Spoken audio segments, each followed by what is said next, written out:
오늘 하나님 말씀은 이사야 9장 6절에서 7절까지 말씀입니다.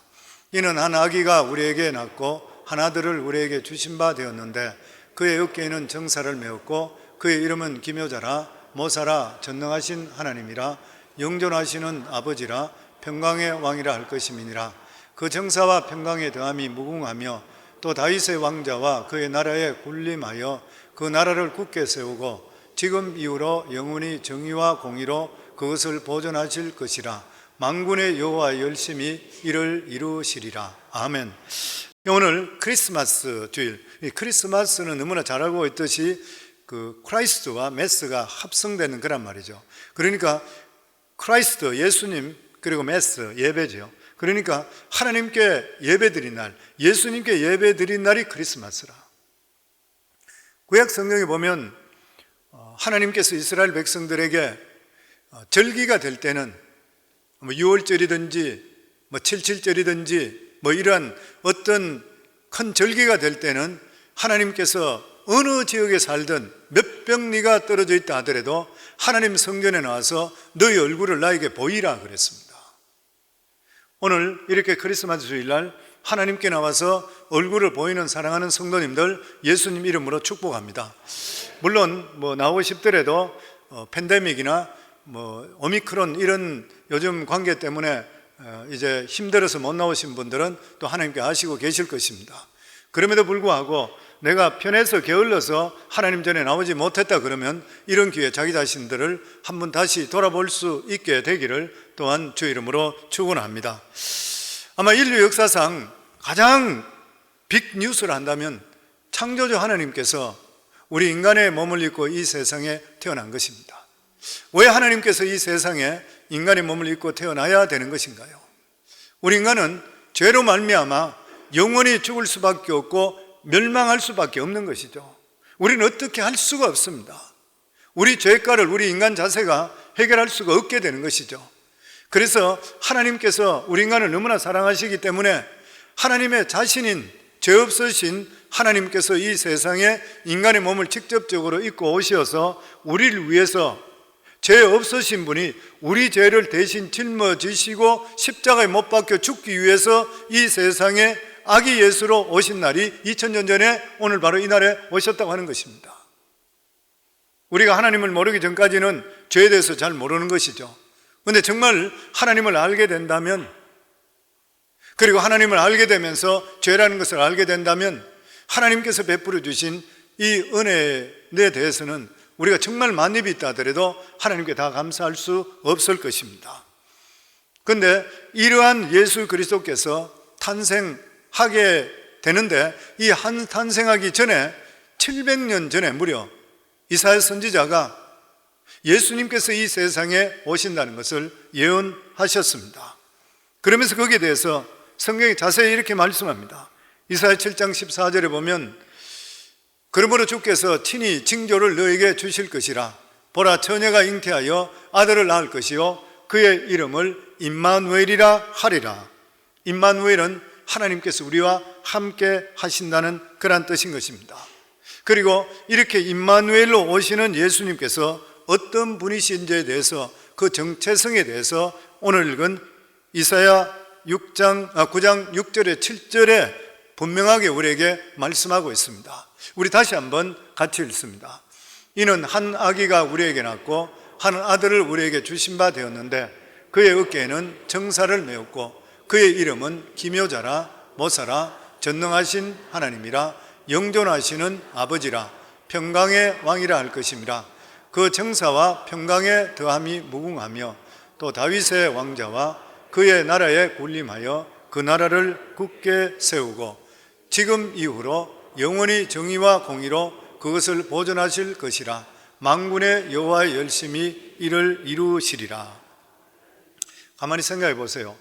어린아이를 강보에 안고 있는 엄마가 그 아이를 안고 있는데 그 아이를 보고 나서 당신의 이름은 기묘자라, 그리고 모사요 전능하신 하나님이시요 영존하신 아버지시요 그리고 평강의 왕이라.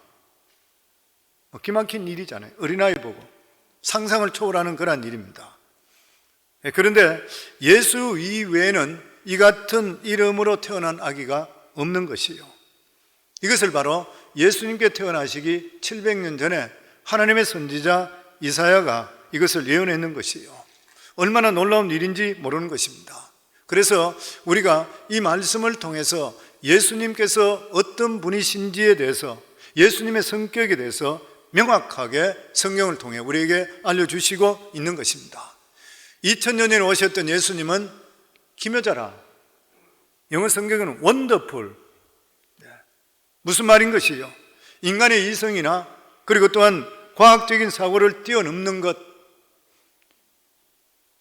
아기 예수는 기기묘묘하신 분이라 천지창조를 하신 분이시고 인간의 죄를 사해 주시는 분이시고 예수 그리스도 안에 능치 못함이 없으신 것이라 예수님께 한마디로 죄 지은 자를 살려주시고 구원받게 해주시고 중풍병자를 일으켜 세워주신 것, 나인성 과부의 아들이 죽었을 때에 예수님께서 그 상녀를 멈추게 하시고 청년아 일어나라 했을 때 죽은 자가 다시 살아나는 그러한 역사, 무덤에 들어가 썩은지 냄새가 나고 있는 이러한 나사로에 나오너라 했을 때에 죽은 자가 살아나는 이러한 놀라운 역사, 폭풍과 파도를 꾸짖었을 때에 그 말씀을 듣고 나서 조용해지는 것, 정말 기이하고도 묘묘한 그러한 일인 것입니다.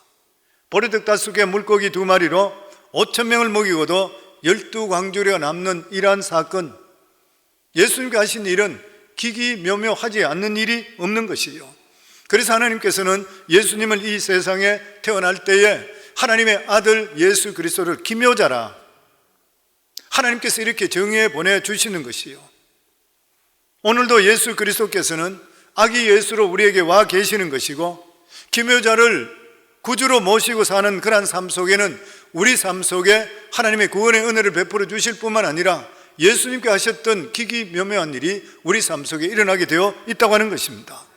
그래서 우리가 예수 그리스도를 통해서 이 크리스마스 날 정말 즐거워하고 기뻐하는 그러한 이유는 인간의 이성이든지 과학이든지 인간의 수단과 방법, 우리로서는 어떻게 도울 수 있는 길이 없는데도 불구하고 예수님께서 오시게 되면 그러한 모든 문제를 해결해 주시기 때문이라는 것입니다. 우리 죄악을 사해 주시고 우리 문제를 해결해 주시고 우리의 감았던 영적인 눈을 다시 뜨게 해주시고 그리고 마귀로부터 포로되어 살고 있는 우리들에게 심판에서 해방시켜 주시고 병든 자를 고쳐주시고 하나님의 은혜로 채워주시기 위해서 이 세상에 오시는 것이요. 그렇기 때문에 예수님은 기묘자인 것입니다.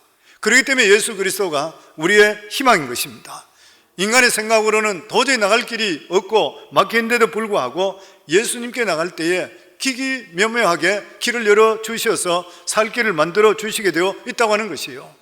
홍해수가 가로막혀 있을 때도 하나님께서 기묘한 역사를 통해서 홍해수가 갈라지는 그러한 역사가 임했다고 하는 것입니다.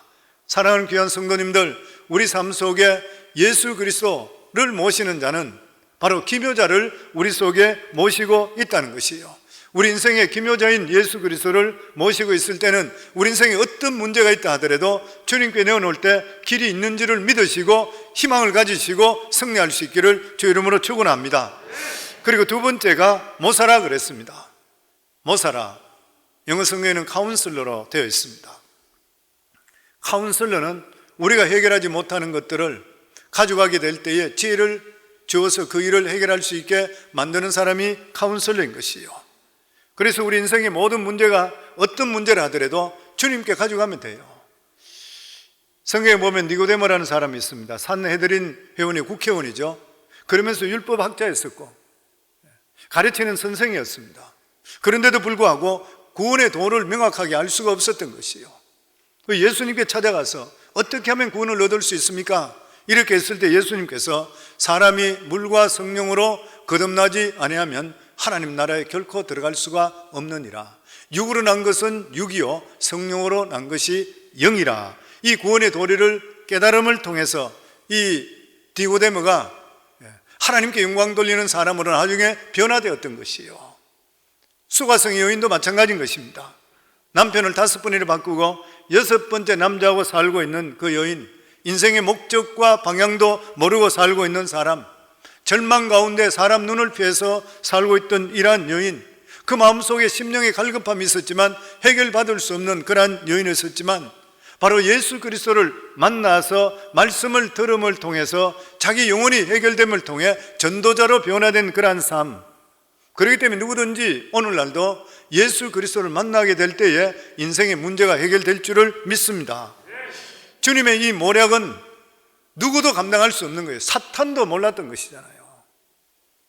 그렇기 때문에 오늘날 누구든지 간에 예수 그리스도를 믿는 자는 머리가 되고 꼬리가 되지 않고 위에 있고 아래에 있지 않는, 남들에게 구워줄지언정 구이는 자가 되지 않는 이러한 귀한 축복이 우리 속에 오게 되어 있는 것이에요. 오늘도 예수님께서는 우리들의 모사가 되기를 원하십니다. 우리 마음속에 받아들이셔야 돼요.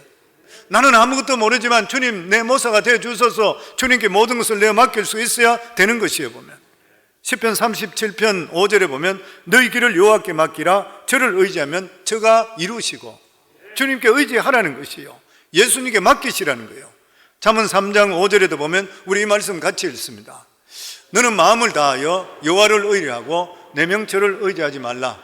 너는 범사의 그를 인정하라. 그리하면 내 길을 지도하시리라. 스스로 지혜롭게 여기지 말지어다. 여호와를 경외하며 악을 떠날지어다. 너는 마음을 다하여 여호와를 의뢰하고 내 명철을 의지하지 말라. 너는 범사의 그를 인정하라. 집안일, 사업일, 자녀일, 직장일, 건강, 모든 것까지 다 주님께 다 의지해라. 그러면은 하나님께서, 주님께서 네 길을 지도해 주시리라. 스스로 지혜롭게 여기지 말라. 똑똑하다 생각하지 말라. 우리 인생은 한 치 앞도 모르는 거 아니냐? 자기 잘난 체 하지 말라.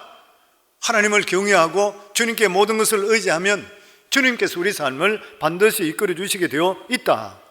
사랑하는 성도님들, 예수님을 모사로 모셔드리기를 주의 이름으로 축원합니다. 내 가정 속에 모사로 모셔드리기를 주의 이름으로 축원합니다. 예수께서 강하게 역사하는 가정은 반드시 행복한 가정이 돼요. 사업도 마찬가지인 것이고 자녀들도 마찬가지인 것이잖아요. 인생의 모든 문제를 해결할 수 있는 길이 바로 예수 그리스도, 왜냐하면 예수님께서는 모든 것을 해결할 수 있는 능력이 있기 때문인 것이에요. 그래서 하나님께서 예수님을 보내실 때 예수님 이름을 모사라, 그리고 세 번째로 전능자라 그랬습니다. 전능자는 누구예요? 능치 못함이 없으시는 것, 하나님이시나요? 그러니까 예수 그리스도는 하나님이신 것이에요. 예수 그리스도는 삼위일체 중에 제2위의 하나님이십니다. 이단들은 말하기를 예수님은 하나의 어떤 능력 있는 천사다, 뭐 이렇게 이야기하는 그러한 경우들도 있습니다. 그런데 성경에는 분명히 예수님은 전능자 창조주 하나님이라 그랬습니다. 요한복음 1장 3절을 같이 읽습니다. 만물이 그로 말미암아 지은 바 되었으니 지은 것이 하나도 그가 없이는 된 것이 없느니라. 만물을 그로 말미암아 지은 바 되었다. 창조주 하나님. 그리고 히브리서 1장 2절입니다. 같이 읽습니다. 이 모든 날 마지막에 아들로 우리에게 말씀하셨으니 이 아들을 만유의 후사로 세우시고 또 저로 말미암아 모든 세계를 지으셨느니라. 전능자 창조주 하나님이 바로 예수님. 그래서 주님은 능치 못함이 없으신 하나님이에요. 누가복음 1장 37절에 보면 대저 하나님의 모든 말씀은 능치 못함이 없으시니라. 그래서 주님은 전능하신 하나님이신 것이요, 전능이라는 것은 모든 것이 가능하다는 것이요, 이 우주 만물 모든 것들을 말씀으로 창조하셨는 것이요. 그렇기 때문에 이 세상 모든 것들은 말씀으로 창조하셨기 때문에 이 세상 모든 삼라만상은 주님께서 말씀하시면 듣고 순종하게 되어 있는 것이에요. 그래서 예수님께서 풍랑이 일고 파도가 칠 때도 파도에 조정하라, 풍랑아 잠잠하라 했을 때 바람이 멎는 역사가 일어나게 되어 있었던 것이에요. 그러니까 주님께서 하시면은 능치 못함이 없었어요. 그리고 우리 인생에서 우리가 도저히 해결할 수 있는 어떤 문제를 하더라도 주님께 내어놓을 때 주님께서 해결해 주실 줄을 믿습니다. 그래서 사도 요한은 요한복음 21장 25절에 보면 예수의 행한 일이 이 외에도 많으니 만일 낱낱이 기록된다면 이 세상이라도 이 기록된 책을 두기에 부족할 줄 아노라. 회당적 야이로의 딸을 이렇게 세웠습니다. 달리다 굼 따라 일어나라, 일어났는 것이에요. 고기를 달라 했을 때에 메추라기 떼를 하나님께서 보내주셔서 한 달 동안 입에 냄새가 나도록 먹여주셨어요. 반석을 칠 때 물이 샘솟듯이 그 광야에 솟아나게 했어요. 주님의 이루신 그 기적들은 말로 할 수가 없는 것입니다. 그렇기 때문에 우리 성도님들, 우리 삶 속에 어떤 절망적인 상황이 있다 하더라도 주님께는 반드시 길이 있는 줄을 믿습니다. 사업적으로 힘든 분이 있습니까? 예수 더 믿으시고 더 믿음 안에 들어오기를 주 이름으로 축원합니다. 병으로 죽어가는 사람이 있습니까? 우리를 죽이기도 하고 살리시기도 하시는 분은 바로 예수 그리스도인 것이요, 끝까지 믿음 부여잡고 하나님께 부르짖을 수 있기를 주 이름으로 축원합니다. 하나님 뜻이 있다면 반드시 살려주실 줄을 믿습니다. 아멘. 하나님의 기적의 역사는 오늘도 임할 줄을 믿습니다.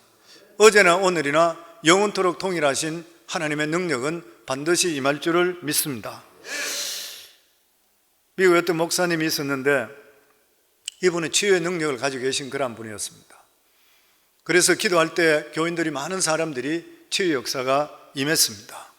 그런데 이러한 치유 역사가 있는데도 불구하고 그는 성도들에 대해서 하나님의 마음을 잘 몰랐던 것이에요. 그런데 어느 날 자기 아들이 열이 많이 났어요.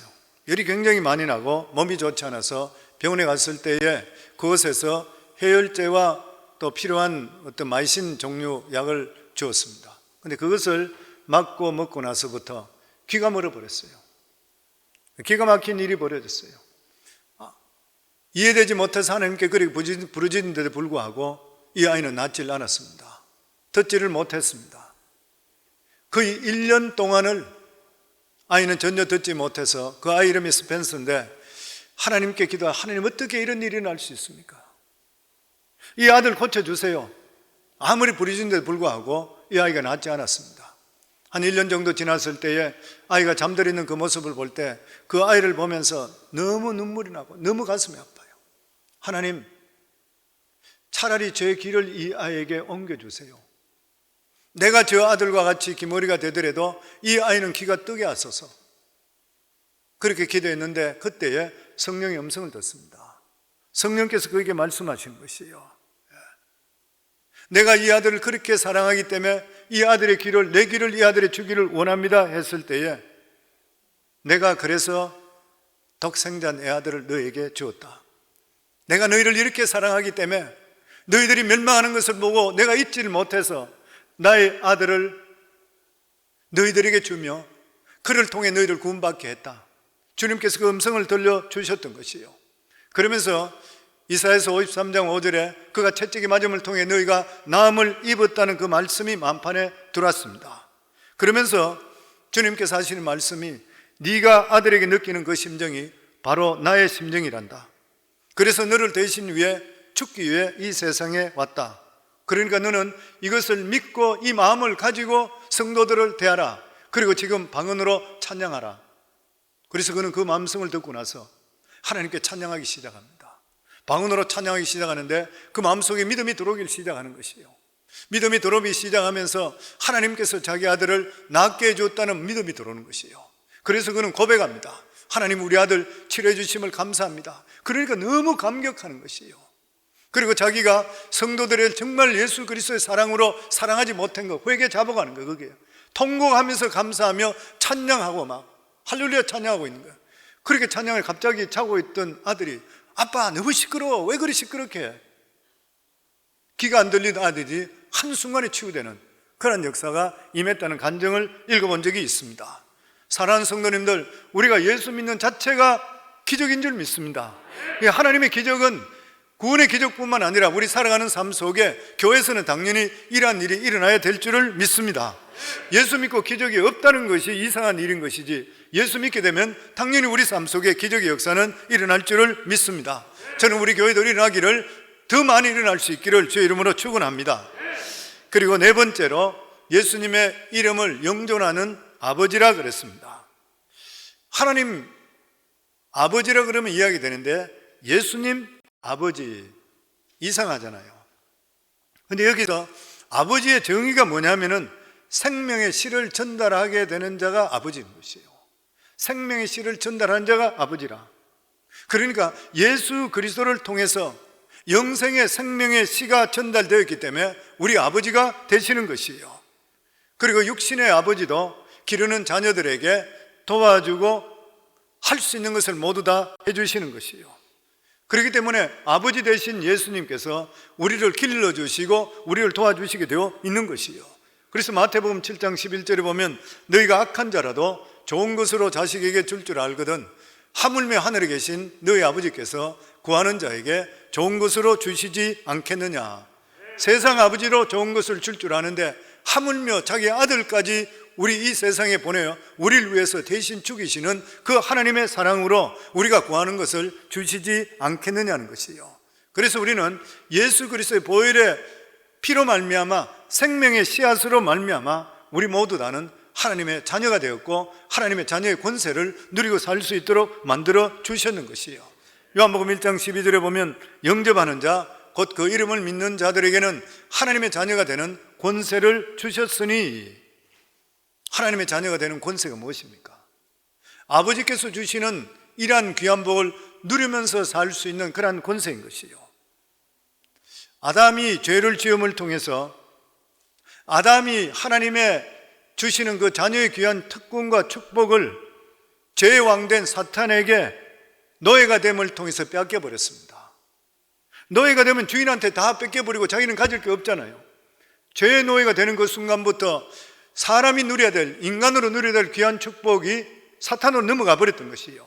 이 말씀이 예수님께서 사탄에게 시험 받을 때, 공생이 시작되기 전에 사탄에게 시험 받을 때에 사탄이 했는 말입니다. 누가복음 4장 6절 말씀입니다. 우리 같이 읽도록 하겠습니다. 이러므로 이 모든 권위와 그 영광을 내가 내게 주리라. 이것은 내게 넘겨준 것이므로 내가 원하는 자에게 주노라. 이 말씀을 보시게 되면 사탄이 했는 말이잖아요.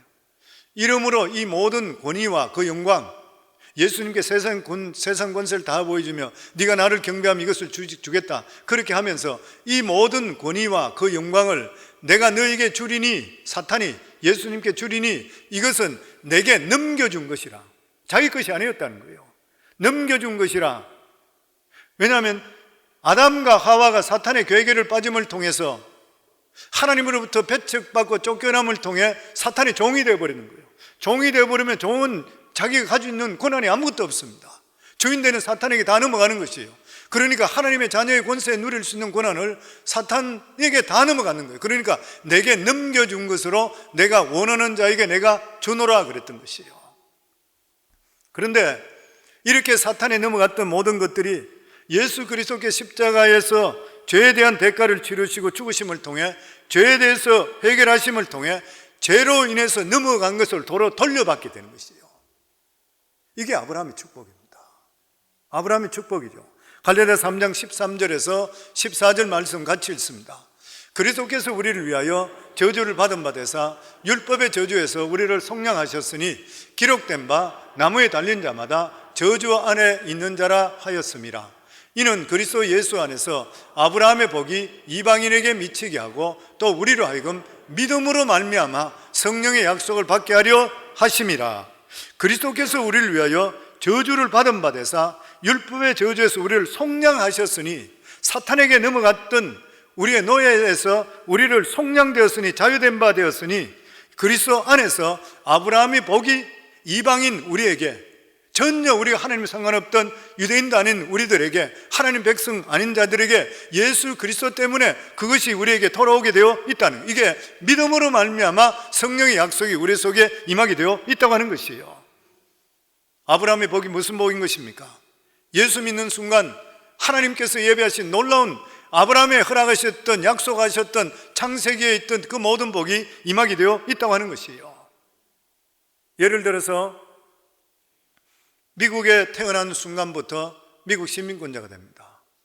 그 사람이 유학생으로 왔든 방문자로 왔든 어떤 경우로도 미국에 왔다가 아기가 태어나게 되면은 그 아이는 미국 시민권자가 되는 것이에요. 마찬가지로 우리가 예수 믿게 될 때에 그 믿는 순간 내가 어떤 절망 가운데 살았든, 내가 어떤 상처를 가지고 있든, 우리 집안이 어떤 대대로 미신을 섬기고 있던 그러한 집안이었던, 아니면 집안에 문제가 많은 그러한 사람이었던 전혀 상관이 없는 것이에요. 예수 믿는 그 순간에 하나님의 복이 우리 속에 들어서 복받는 자녀로 변화되게 되어 있다고 하는 것이에요. 신분이 바뀌게 되어 있다고 하는 것입니다. 일본에 가가와 도요히코라고 하는 아주 유명한 신학자가 있습니다. 이 사람은 아버지가 시장이 있는데 첩인 기생하고 사이에 태어났습니다. 그래서 자라는 내내 첩의 자식이라 손가락질을 받고 학교에도 옳게 다니지를 못합니다. 왕따를 당하게 되고 사람들과 같이 어울리질 못하는 것이에요. 자기는 이 세상에 왜 태어났던가 죽으려고 그렇게까지 많이 노력을 했던 그런 사람이었습니다. 어느 날 그날도 사람들과 어울리지 못해서 담벼락에 그냥 주저앉아 기대고 있는데 구세군 전도단들이 북을 쳐매가면서 북을 쳐면서 전도를 합니다. 하나님은 모든 사람을 다 사랑하십니다. 하나님께 나오시면 모든 사람이 구원을 받습니다. 근데 그 말씀을 듣는 순간에 기가 번쩍 뜨이는 거예요. 그래서 그 속에 쭈글 치고 앉았다가 구세군들 전도단을 이렇게 뛰어가서 이야기합니다. 기생의 아들도 구원받을 수 있습니까? 기생의 아들도 하나님이 사랑하십니까? 첩의 자식도 사랑합니까? 그랬을 때 그 전도자가 물론이지요. 하나님은 모든 사람을 사랑하시고 모든 죄인을 다 사랑하고 용서하십니다. 거기서 인생이 완전히 바뀌게 됩니다. 그리고 나서 이 사람이 책들을 많이 적었습니다. 많이 적은데 그 책에 보면 이런 말이 나와 있습니다. 나는 기생의 아들이고 하나님의 아들이다. 그는 기생의 아들을 부끄럽게 생각하지 않게 됩니다. 왜냐하면 하나님의 아들 되었기 때문인 것이에요. 자기를 누르고 있던 그 선뿌리들, 이 선뿌리가 예수 그리스도의 복음 안에서 완전히 해방당하는 것이에요. 사랑하는 성도님들, 우리가 어떤 환경, 어떤 내 처지가 있다 하더라도 예수 그리스도 안에 있을 때에 치유 역사가 임할 줄을 믿습니다. 그러니까 좌절하지 마셔야 되고, 내가 그 선불이 매달려서 내 인생을 절대적으로 잘못되게 가도록 그냥 버려둬서는 안 되는 것이에요. 우리는 예수 그리스도 이름 안에서 모두 다 하나님의 귀한 자녀 되었을 뿐만 아니라 믿음을 통해서 아브라함의 복을 우리가 받았다는 것을 믿으시고 고백하시고 사시면 그에 대한 복이 반드시 임하게 되어 있다고 하는 것이에요. 그리고 마지막으로 평강의 왕이라 그랬습니다. 오늘날 우리가 이 세상에 살아갈 때에 평강이 없습니다. 염려 걱정 속에 살아요. 어떻게 먹고 살까? 병 걸리지 않을까? 테러가 있지 않을까? 여러 가지 근심과 걱정 속에 사는 것이에요. 아담과 하와를 보세요. 아담과 하와는 정말 평화로운 데 살았습니다. 염려 걱정 없었어요. 무엇을 먹을까, 무엇을 입을까, 무엇을 맞을까 걱정할 거 하나도 없었어요. 그런데 우리 인간 속에서, 우리 마음속에 걱정이 오는 주요 원인이 무엇인 것이에요? 욕심이 들어오면 걱정이 들어옵니다. 번민하게 되어 있는 것이고, 아담과 하와가 당연히 피조물로서 하나님을 섬기고 살아야 되는데도 불구하고 하나님 같이 되고자 하는 욕심이 들어오면서 인생이 파멸해 버립니다. 에덴 동산에 쫓겨나게 되었지요. 죄가 들어오게 되었지요. 자기가 알았던 맏아들이 둘째 아들을 돌로 쳐 죽여버렸습니다. 이런 집안이 어디에 있는 것인가요? 어디서 나왔는 것이에요? 모든 것들이 욕심인 것이에요. 우리들 살아가는 삶에도 내 마음속을 다스릴 수 있어야 돼요. 그 내 마음을 어떻게 잘 다스릴 수 있습니까? 주님의 주시는 평강이 오지 않고는 내 마음은 결코 다스릴 수가 없는 것이에요. 그래서 요한복음 14장 27절에 보면 평안을 너희에게 끼치노니, 우리 같이 읽습니다. 평안을 너희에게 끼치노니 곧 나의 평안을 너희에게 주노라. 내가 너희에게 주는 것은 세상이 주는 것과 같지 아니하니라. 너희는 마음에 근심하지 말고 두려워하지도 말라. 주님의 주시는 평안은 영원한 평안인 것이에요. 우리 모두는 육체를 가지고 다 있습니다. 이 세상 살아갈 때에 육체에 필요한 것들을 채워주는 것 때문에 우리들은 끊임없이 근심하고 살아갈 수밖에 없는 것이에요. 그런데 우리 삶을 주님께 모든 것을 다 맡기게 될 때에, 예수 그리스도의 평강이 우리 속에 오게 될 때에 두려움도 사라질 뿐만 아니라 염려 걱정 이런 것들에 대해서 자유함을 얻게 되는 것이에요.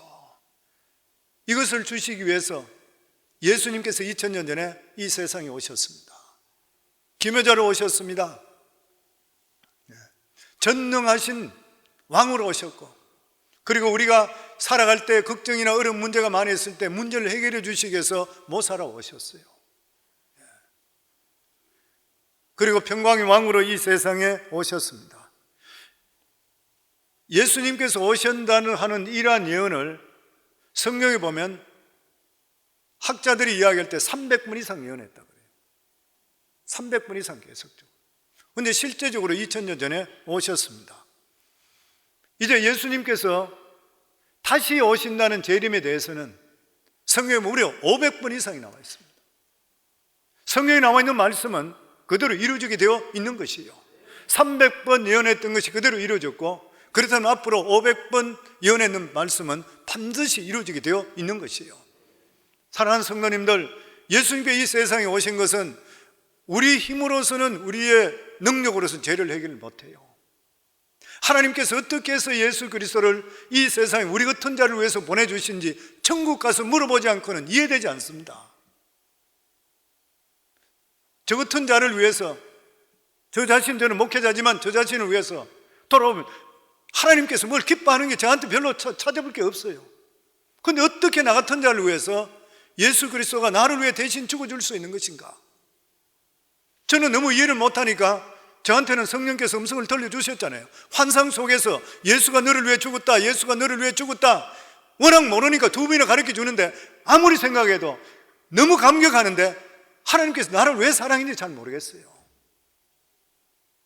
그런데 하나님께서는 우리가 알 수 없는 무조건적인 은혜로 하나님 우리 각자를 사랑하셨습니다. 그래서 하나님께서는 우리 인간이 멸망하는 것을 도저히 볼 수가 없게 되니까 하나님께서 하나님의 사랑하는 독생성자 예수 그리스도를 인간의 몸을 입게 오가 하셔서 우리 인간으로 해결할 수 없는 그러한 죄를 십자가에 담당하시고 내가 다 이루었다 하는 순간에 예수 그리스도 믿음을 통해 우리 인간의 죄의 문제, 죽음의 문제, 우리 인생에 살아가는 모든 문제를 십자가상에서 해결해 주셨습니다. 이것을 해결해 주시기 위해서 2000년 전에 아기 예수로 이 세상에 오셨는 것이요. 이 이상 더 큰 뉴스가 세상에 있겠습니까? 아니면 우리 인생에 있겠습니까?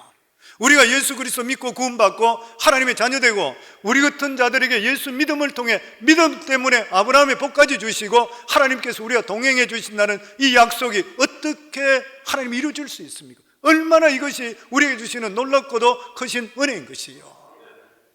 사랑하는 성도님들, 이제부터는 우리들이 살아갈 때에 예수님 오신 것에 감사할 뿐만 아니라 주님의 다시 재림할 것을 우리 자신들이 준비하면서 계시록 4장에 보면 요한 사도가 볼 때 하늘문이 열린다 그랬죠. 계시록에는 3장까지는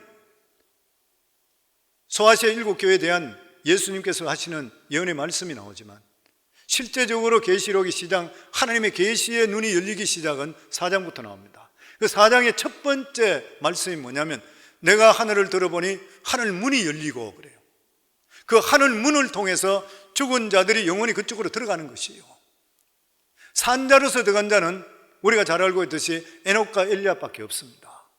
언젠가 우리가 이 세상을 벗어나게 될 때는 우리 영혼이 그 하늘 문을 통과해서 주님 보좌 앞에 가는 것이요. 거기에서 예수 그리스도가 있는 자는 생명을 갖고 예수 그리스도 없는 자는 영벌에 떨어질 수밖에 없는 것이요. 그렇기 때문에 주님 이제 다시 재림하고 마지막 심판 올 때까지 저희들이 살아가는 삶은 하나님을 기쁘게 할 수 있는 믿음의 삶을 살아 이 세상 살아가더라도 아브라함의 복을 받고 그리고 죽고 나서 영원한 주님 앞에 설 수 있는 우리 복된 성도들이 다 되는 것이 바로 예수님께서 이 세상에 오신 그러한 목적인 것이요. 이 목적까지 지고 믿음으로 승리하기를 주 이름으로 축원합니다.